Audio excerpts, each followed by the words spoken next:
के बाद हम चुप हो जाते हैं। एक आज विशेष समुदाय का झंडा फहरा रहा है, जहां पर आज हमें 26 जनवरी को देश का तिरंगा फहराना चाहिए, वहां पर कुछ और फैल रहा है। तो बाबा साहब डॉक्टर भीमराव अम्बेडकर के सच्चे सिपाहियों ने 28 जनवरी 2024 को हजारों की तादाद में एकत्रित होकर के बाबा साहब अम्बेडकर और संविधान रत्न निकालने का काम इतिहास में पहली बार किया। उसकी तुलना 2025 में भी हुई और आज दोस्तों बताना चाहेंगे लखनऊ में भी हुई और सीतापुर में भी लाखों की तादाद में संविधान सम्मान यात्रा निकलने का काम किया।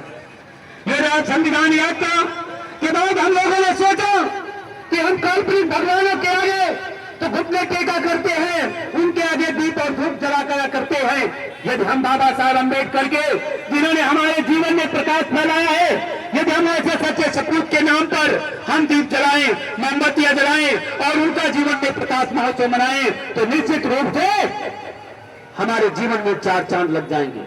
हम लोगों ने 2024 में 25 लाख दीप ज्योत जलाने का हम लोगों ने संकल्प लिया और आपको बताना चाहते हैं यही स्थान था और पूरे उत्तर प्रदेश में 25 लाख दीप जले थे। इस बार हम सब लोगों ने संकल्प लिया है कि बहुजन समाज के सच्चे सिपाही हैं, हर लोग अपने अपने घरों पर, अम्बेडकर पार्कों में, बुद्ध विहारों में, सभी जगह पर कम से कम 5 मोमबत्ती जलाने का काम करेंगे और यदि हो सके तो इस डॉक्टर अम्बेडकर संवैधानिक महासंघ को सहयोग दें, जिससे इस कारवा को आगे बढ़ाया जा सके। और मोमबत्ती अभी दीप जलेंगे, धूप जलेंगे और मोमबत्तियां भी जलेंगी। शाम 6 बजे से 7 बजे तक बाबा साहब अम्बेडकर का जन्म दिवस प्रकाश महोत्सव के रूप में मनाने का काम करेंगे। तो दोस्तों आप लोग आइए, उठिए, जागिए और बाबा साहब के मिशन को आगे बढ़ाने का काम करें।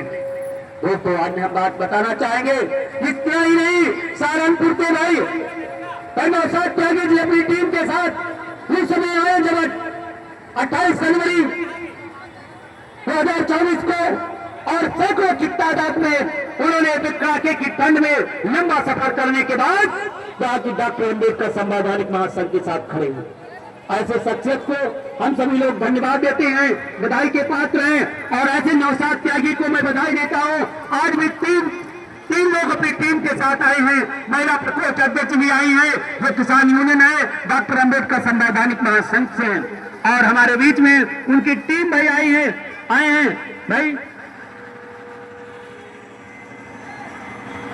भाई अब्दुल रहमान जी राष्ट्रीय किसान यूनियन से आए हुए हैं और भाई मंडल अध्यक्ष हैं भाई, उन्होंने भी आए हैं। और हमारे बीच में भाई बहुत सारे लोग आए हैं, मैं उनको बधाई का पात्र हूं क्योंकि आप लोग बहुत दूर से आए हैं।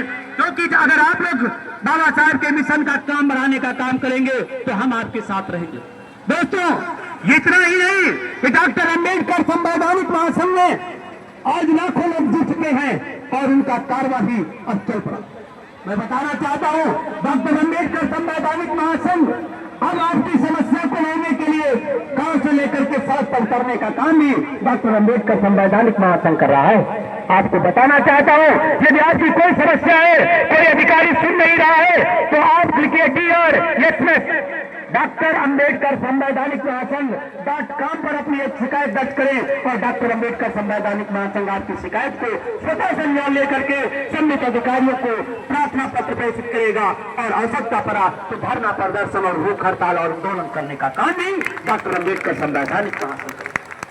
दोस्तों ये डॉक्टर अम्बेडकर संवैधानिक महासंघ कहने के लिए नहीं है कि बाबा साहब के सच्चे सपूत है, ये करने के लिए है क्योंकि बाबा साहब के मिशन को हम लोग बढ़ाने का काम कर रहे हैं। और इतना ही नहीं, हम सभी लोग जब जान पाते हैं कहीं पर बुद्ध की प्रतिमा को छत पहुंचाई गई है तो कहीं पर बाबा साहब अम्बेडकर की, तो डॉक्टर अम्बेडकर संवैधानिक महासंघ संवैधानिक तरीके से बात करके उस प्रतिमा को स्थापित कराने का भी काम न्याय संगत करता है। अगर आपको कोई भी समस्या होती है, हम जानते हैं बहुत से हमारे समाज के लोग मारे जाते हैं, पीटे जाते हैं, उनको कोई सुनता नहीं है, तो आप डरने की बात नहीं है, आप कंधे से कंधा मिला करके चले। और हमारे बीच में भाई आज के मुख्य अतिथि माननीय RR जायसवाल साहब आ चुके हैं। मैं चाहूंगा हमारी पंक्ति में भाई RR जायसवाल साहब जी कई जगह अतीत हुए, इसी कड़ी में हमारे भी आज मुख्य अतिथि हुए। मैं चाहूंगा आर जायसवाल साहब जी हमारे मंच पर भी अभी कुछ ही पलों में आएंगे और मैं चाहूंगा उनका हम सभी लोग स्वागत करेंगे। तब तक हमारे बीच में भाई राष्ट्रीय अध्यक्ष अब्दुल रहमान साहब जी